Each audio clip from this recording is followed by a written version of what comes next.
Bukod sa time for reflection, quality time with the family ang balak gawin ng ilang Kapuso stars ngayong darating na mahal na araw.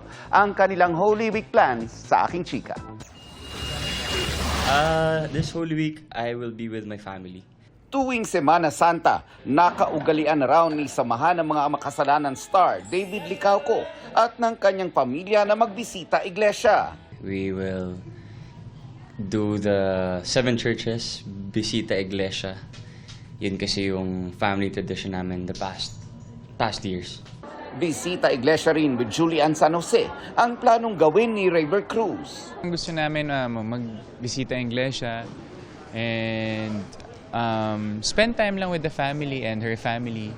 Si Betong Somaya sa beach and destination kasama ang pamilya. Usually kasi ang ginagawa namin, nagsastaycation kami sa hotel. Pero ngayon, beach naman for the family. Magkakasama naman ang Dante Squad ngayong Holy Week. Wala pang plano masyado. So, minsan, alam mo, mahilig kami sa last minute. So, tignan natin kung saan kami dadalhin ng mga bagay-bagay.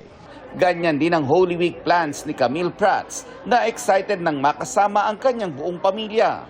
This coming Holy Week, we've made plans with my family. So it's a big family. Si Barbie Fortesa naman, susulitin ang quality time this Holy Week. I-maximize ko ang Holy Week break ko and I'll spend time with my family. Sa bahay lang. Out of the country naman ang balak ni Lice Lopez. I'm planning to go sa Bali. Mas malapit sa beach para mas relaxing.